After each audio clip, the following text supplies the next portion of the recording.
Goal programming.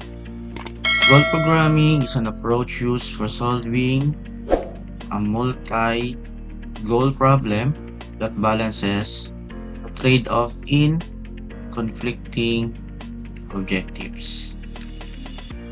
It is an approach of deriving a possible satisfactory level of goal attainment. A problem is modeled into a goal programming model in a manner similar to that of linear programming model.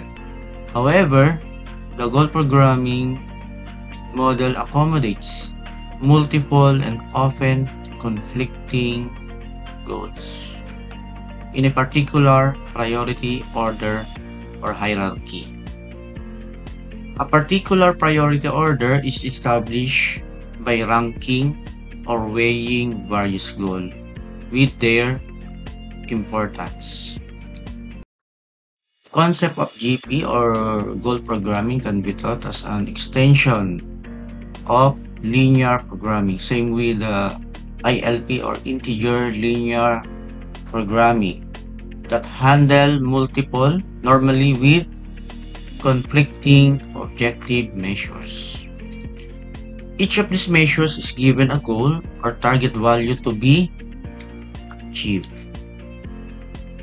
The satisfaction of the target is deemed to satisfy the decision maker or the researcher, and underlying satisfying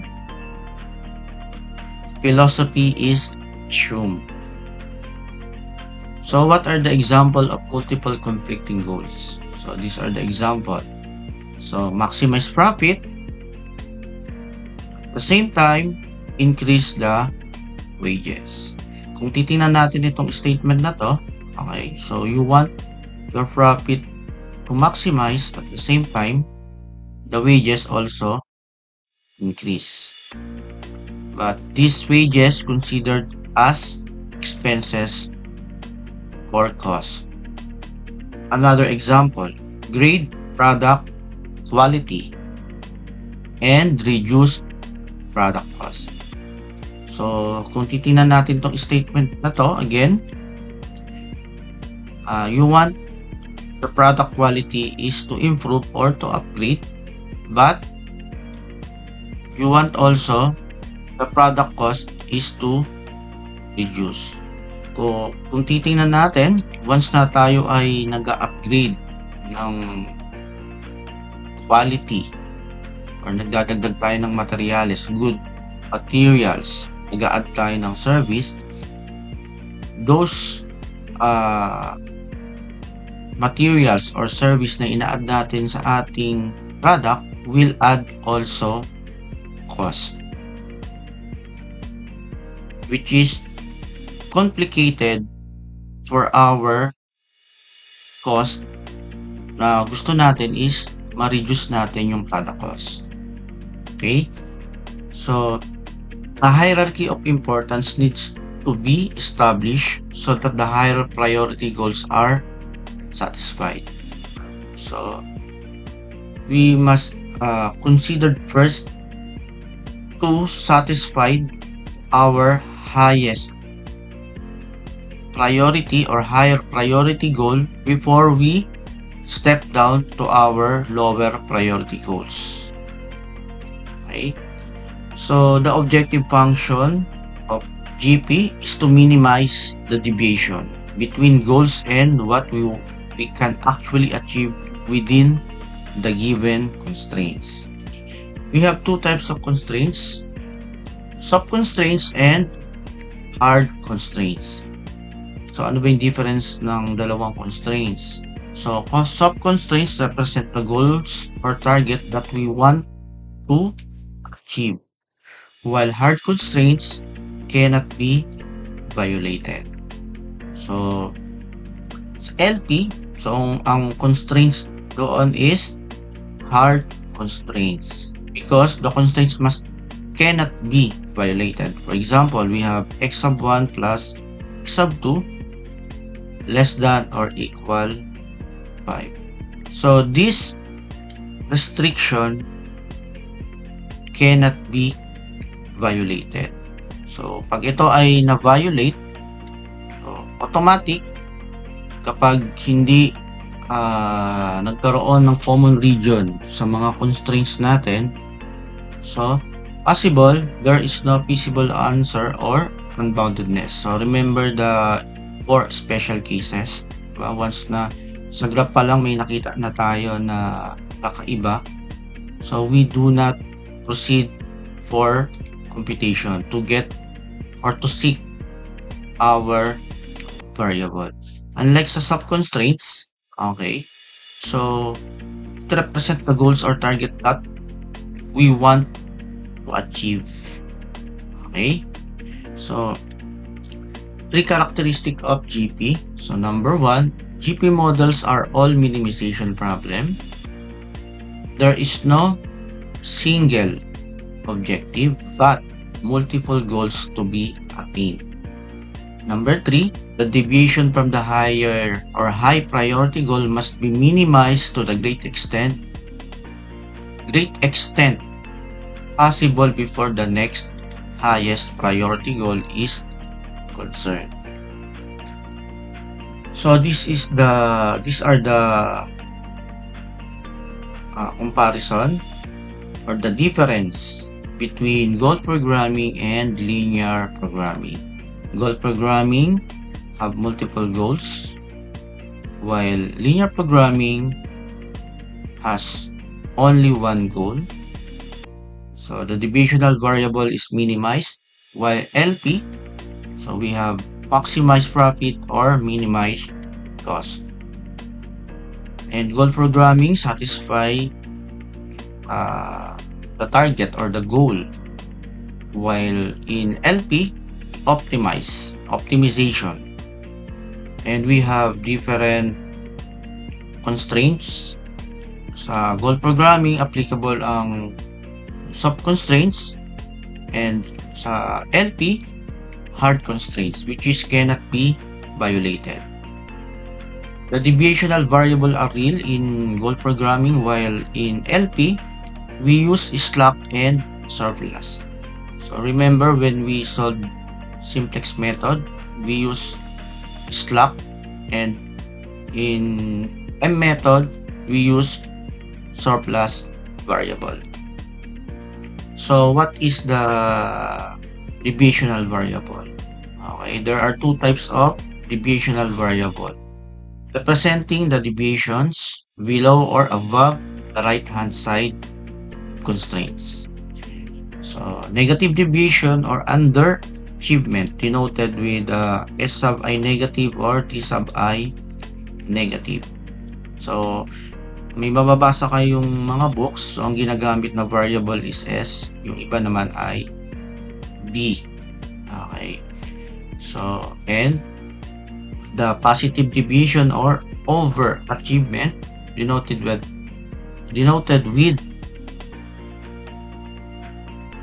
and the positive deviation or overachievement denoted with SI positive or T sub I skip. The definition of SI negative and SI positive allows meeting, so in-highlight ko, meeting or violating the goal deal. Okay, so kaya sa GP, this is soft constraints, which is you can meet or violate the goal. Like sa LP, you cannot violate, which is hard constraints sa linear programming. So example, we have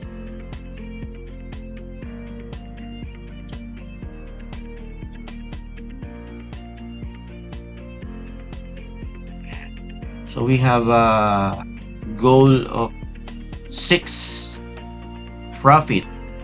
Okay, so upon computation, we get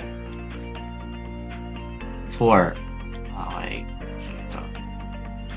Therefore, this side is under achievement, which is below. Okay, and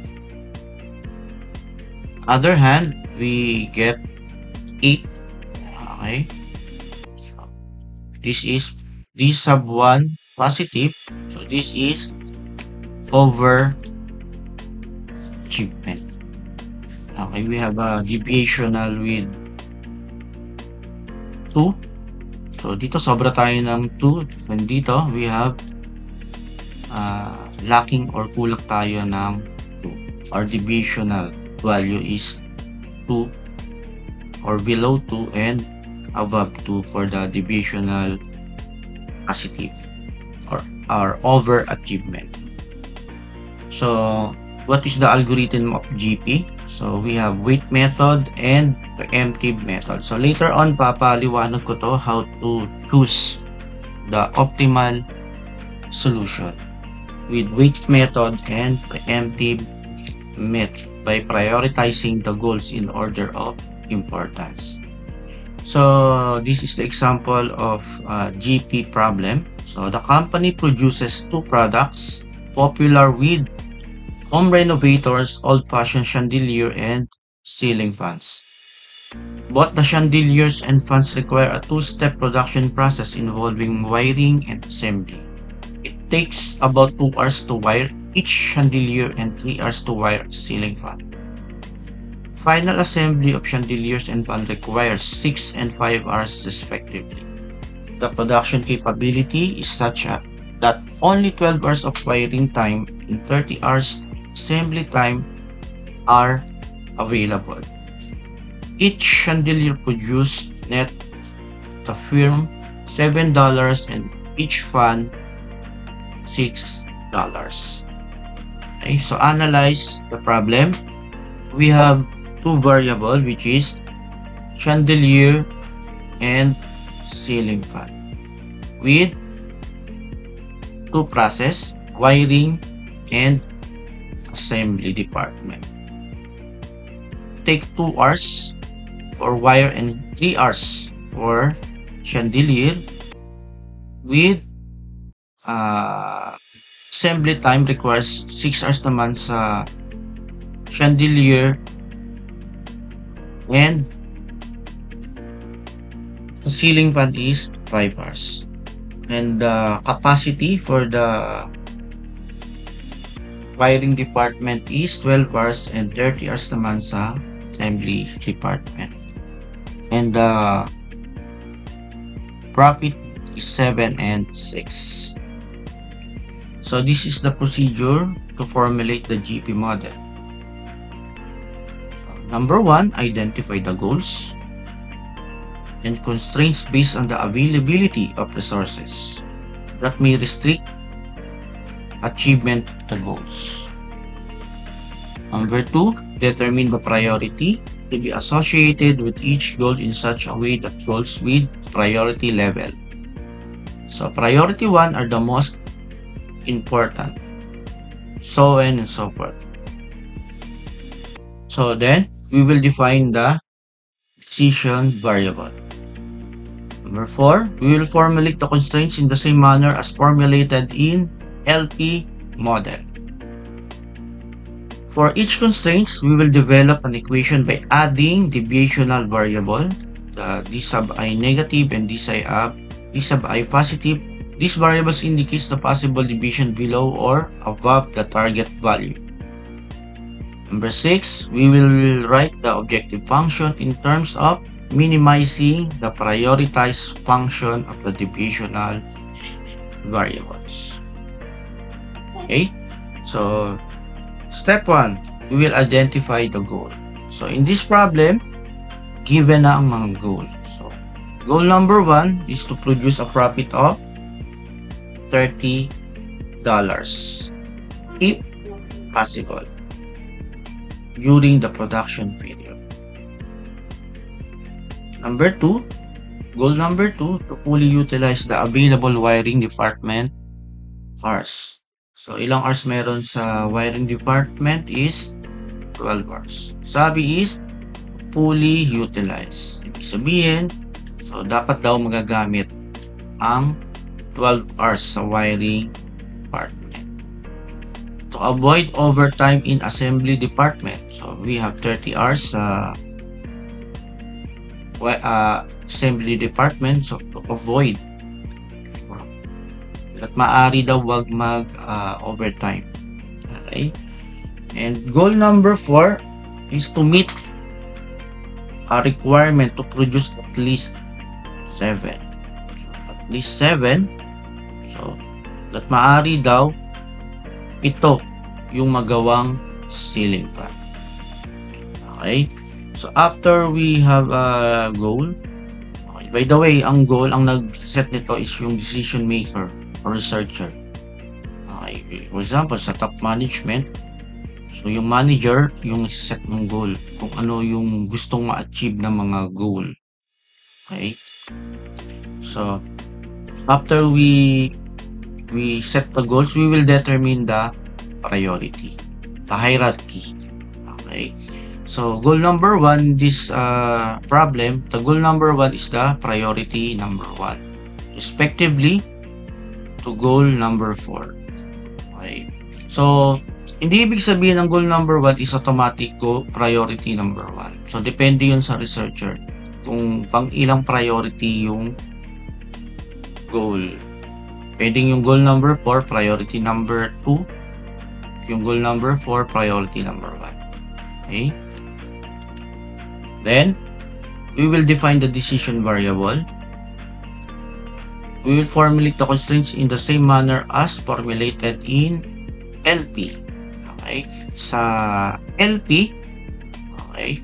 So, yung wiring department and assembly department, automatic, this is our constraints.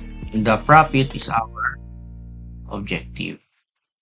But, in GP,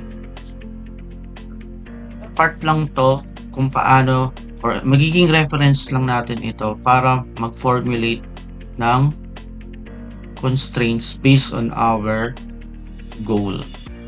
So, yung magiging constraints natin, depende tayo doon sa goal natin. Okay? So, this is our goal and priority. Then, we will write or determine the divisional variable. So, D sub 1 negative is the underachievement or below our profit target. So, our profit target is $30. Ibig sabihin, kapag ang naging profit is 25, this is below profit target. Or D sub 1 negative. And D sub 1 positive kapag naman ito ay nag-above or overachievement. D sub 2 negative, this is the idle in the wiring department or underutilization. We have 12 hours. So, pag hindi natin na-utilize, na fully utilize yung 12 hours, this is underachievement. And kapag na overutilize natin or nagamit natin ng gusto or nag-overachievement tayo, this is D sub 2 positive. And for our D sub 3 negative, this is the underutilization of assembly department, which is meron itong 30 hours. Pag underachievement, this is D sub 3 negative, and D sub 4 positive kapag ito ay nag-overtime.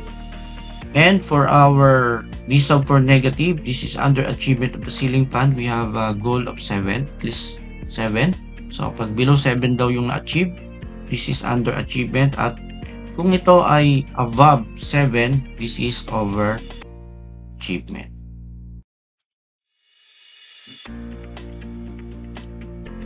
Then, because of the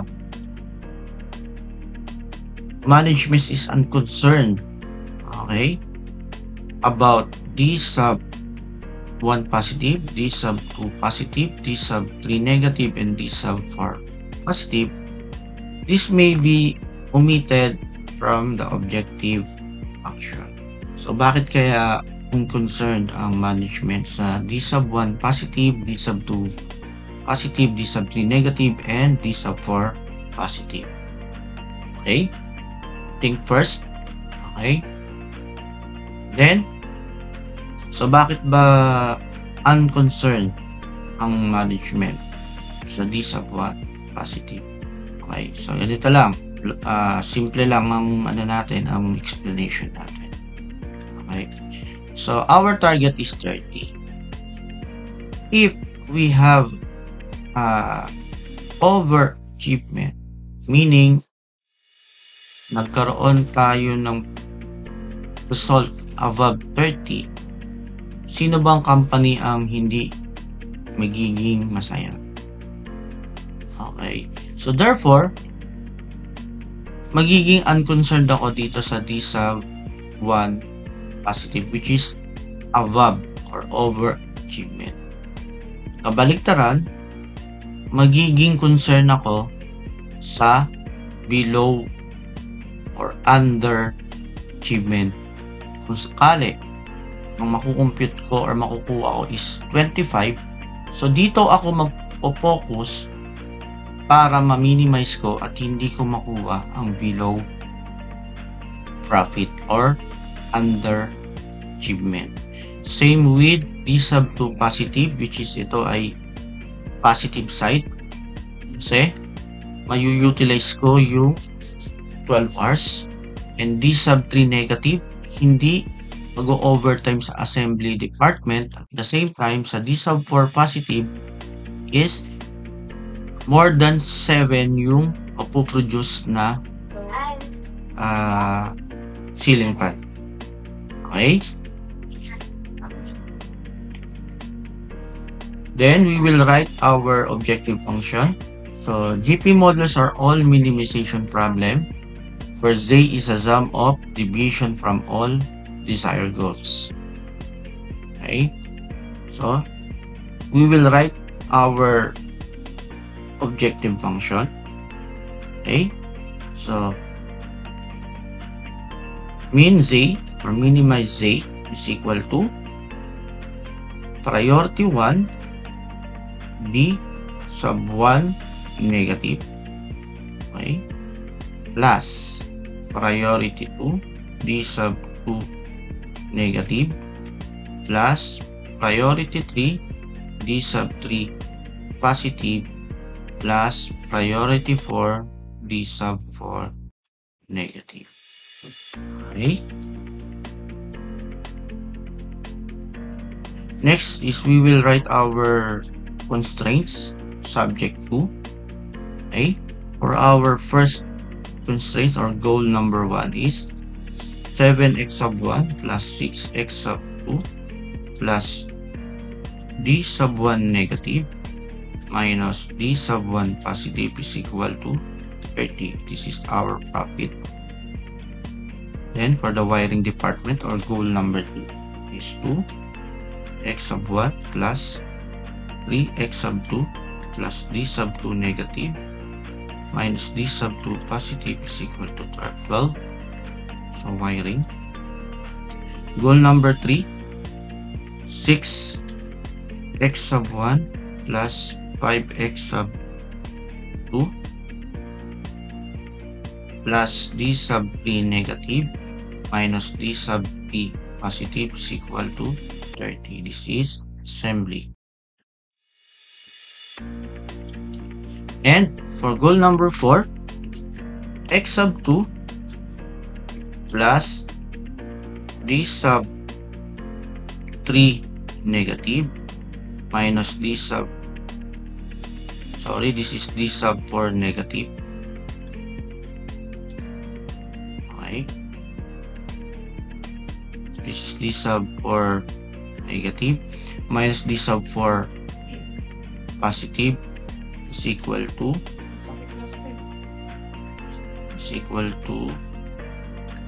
7.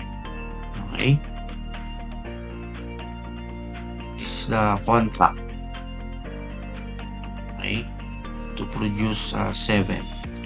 And our non-negativity constraints. So all x sub I and D sub I is greater than or equal to 0. This is the non-negativity constraints. Okay.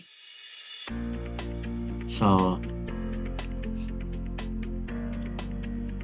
After we write our constraints and our objective function, so we will solve and we will plot each constraints sa graph. Okay? So we will solve each constraints. Okay? For constraints number 1, okay? So let x sub 1 is equal to 0. Okay, so 7 times 0 plus 6 x sub 2. So this is cancelled. Okay, is equal to 30. X sub 2 is equal to 30 over 6. Okay.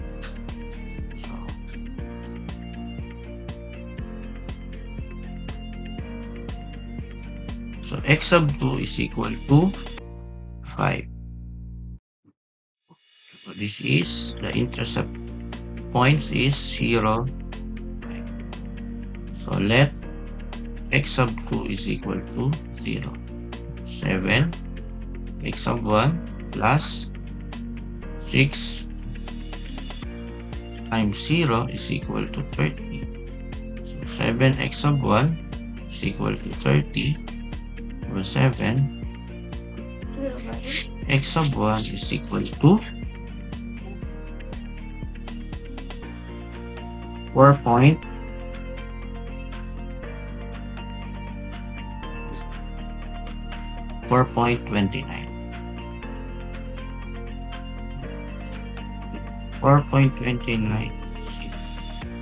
Okay. After nating makuha yung points for our constraints number 1, so we will graph. We will plot the constraints. Okay. So this is our graph. So this is 0, 5, and this is 4.29, 0. Okay.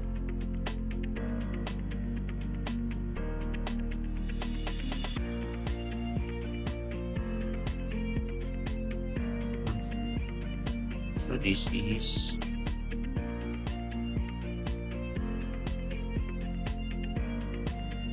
0, 5,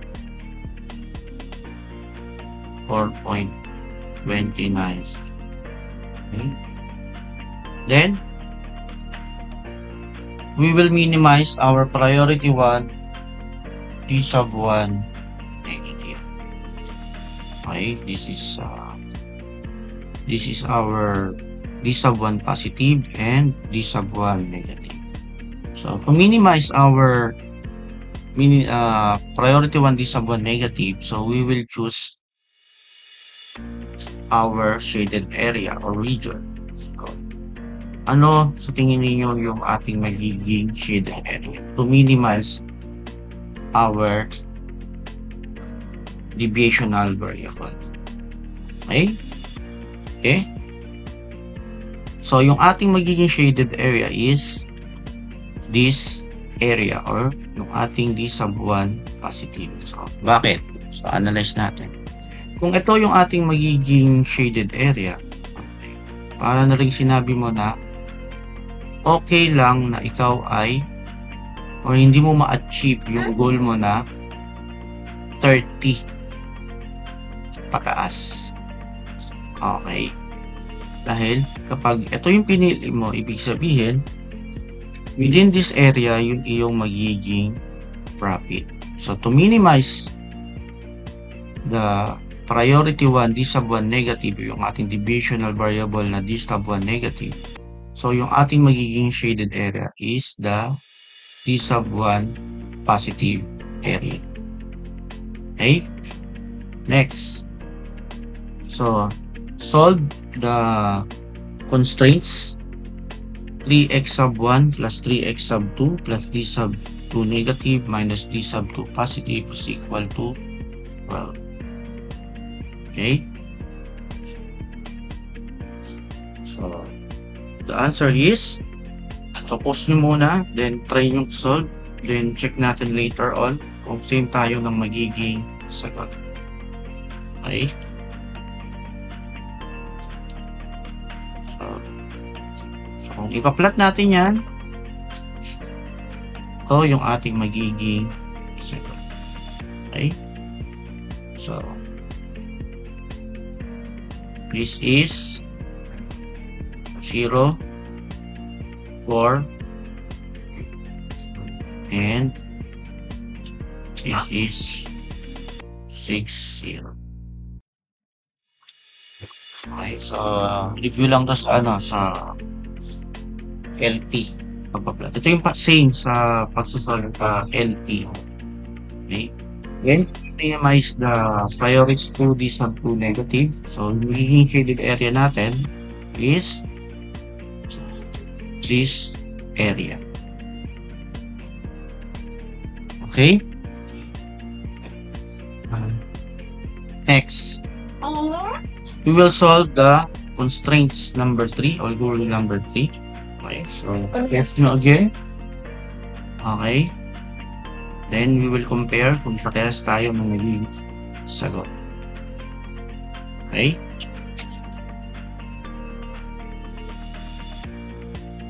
So, then we will plot.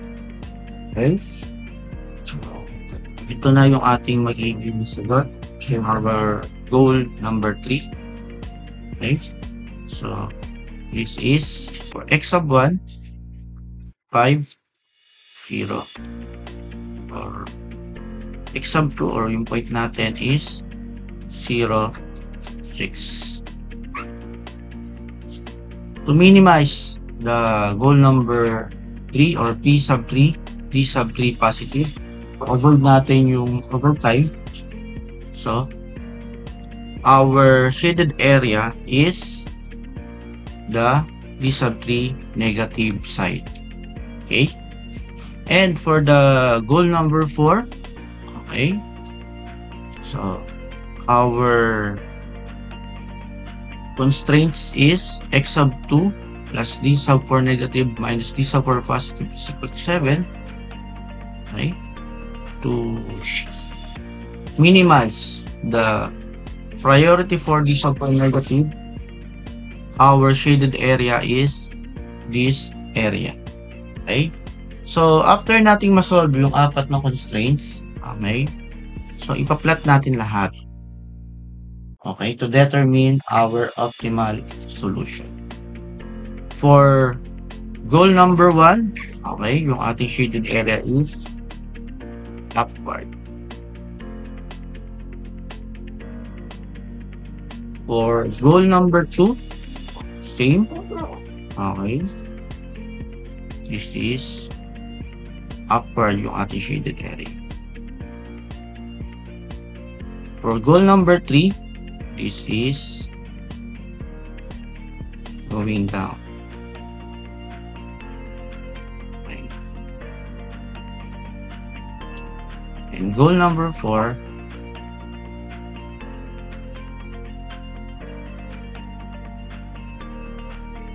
so, kung titingnan natin ito, i-compare natin ito sa linear programming.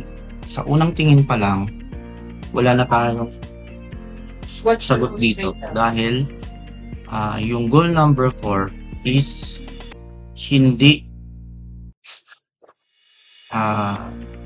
karoon ng common region sa constraints 1 to 6.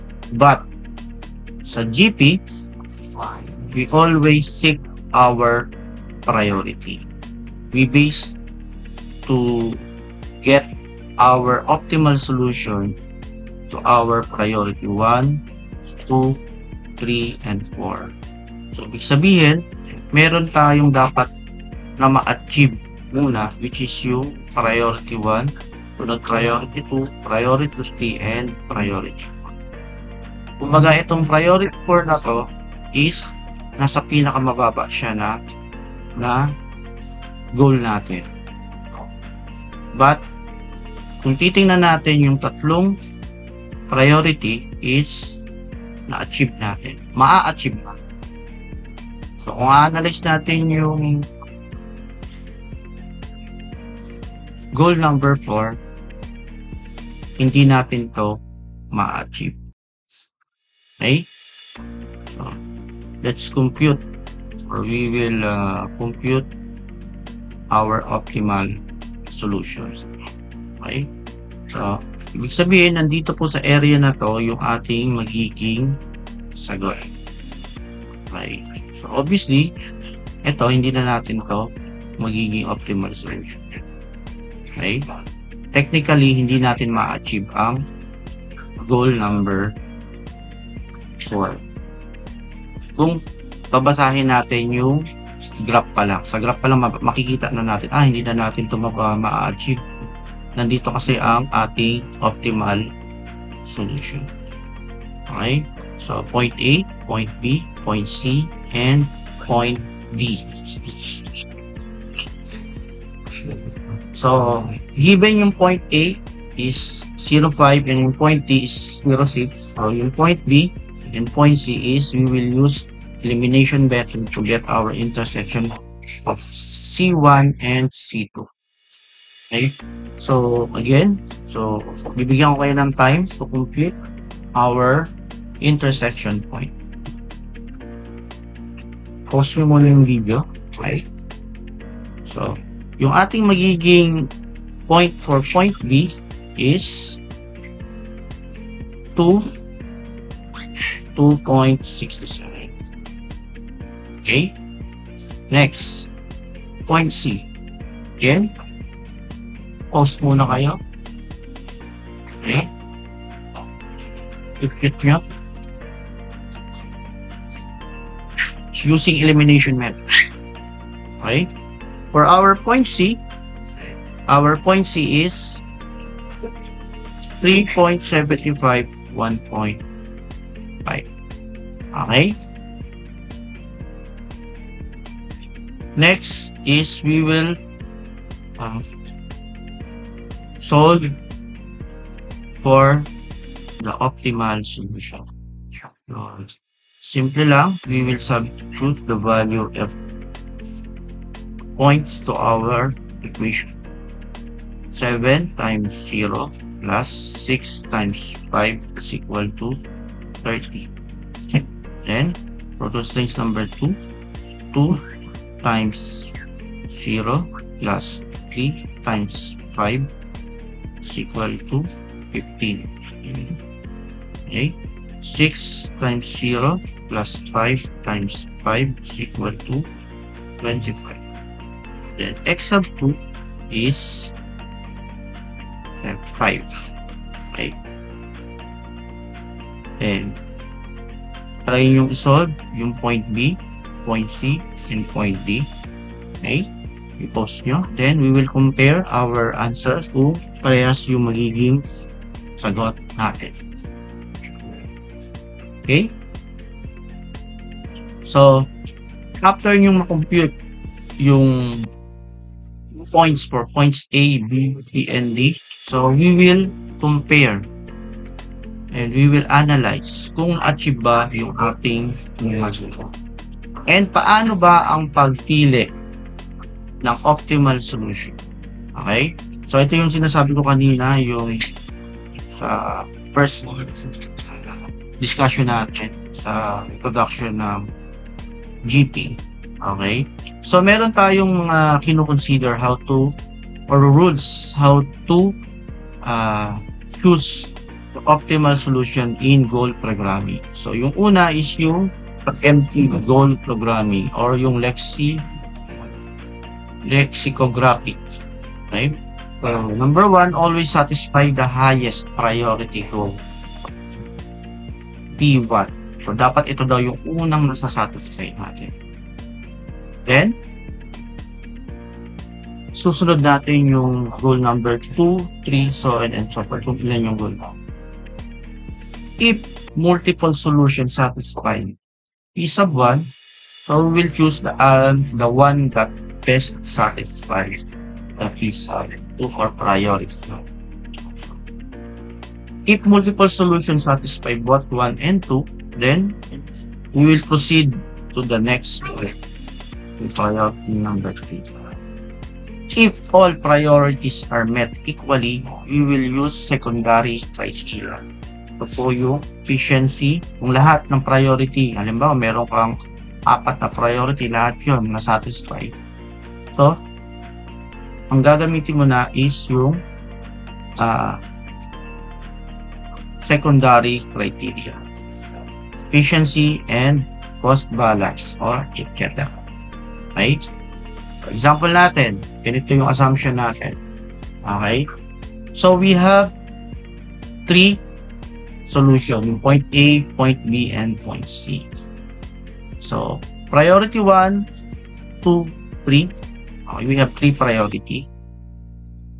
So, solution 1 to 3 or point A to C is na-achieve lahat. Okay? But, in priority 2 and 3, sa solution 1 hindi na-achieve. Sa solution 2 hindi na-achieve. Therefore, sa optimal solution 3 ang ating magiging best answer. Dahil siya ang merong pinakamaraming achieve na goal, which is meron itong na-achieve na 3. Unlike dito, team dalawa lang. Okay? Second scenario. So, meron tayong 3 solution again or point A to C. Okay. Then, sa point C or solution 3, yung priority 1 is hindi natin na-achieve. Automatic, eliminated na ang solution number 3. Dahil hindi niya nasatisfy ang ating priority number 1. Okay? So, kaya tayo nag-set ng hierarchy. So, yun yung una nating priority. Okay? Next. So, dalawa na lang yung pagpipilian natin. Solution 1 and solution 2. Dito, na-achieve natin yung priority 1 and priority 2. Next level is titingnan natin kung na-achieve ba yung priority number 2. So, since sa solution number 2, hindi na na-achieve yung priority 2, so automatic eliminated na siya. Okay? So, therefore, S2 is eliminated. Kumbaga, mas mataas yung rank ng priority 2, nakuha ng priority ng solution 1. So, therefore, ang pipiliin natin is solution 1, which is nasatisfy niya yung priority 1 and priority 2, which have a higher priority than priority 3. Okay? So, I hope na intindihan itong table na to sa pagsiselect ang priority. Okay? Yung isang algorithm naman sa pagpili is yung weighted rule. So, paano ba tayo pumipili? Okay. So, we assign numerical weight to each goal based on its importance. So, the solution with the smallest weighted sum of division is chosen. So, example natin, dito. Z is equal to weight. So, nag-a-assign tayo dito ng weight. So, depende kung ilan yung lalagay natin. Example, weight is 1 is 5, weight 2 is 2, weight 3 is 1. After nating makompute, okay, or ma-determine yung ating divisional variable, so we will multiply and we will add yung ating divisional 1, 2, 3 multiplied with respective value of ating weighted. Okay? Weighted importance. Okay, then, after natin makuha yun, ipipick natin yung may pinaka mababa. Kasi nga, yung ating objective function dito is all minimization. Okay, so our best answer is our optimal solution is the solution 3. Okay? Next, efficiency-based selection or Pareto optimality. Just in case na lahat ng goal is nakuha lahat or na-achieve lahat. Okay? Example, meron tayong solution 1 equivalent.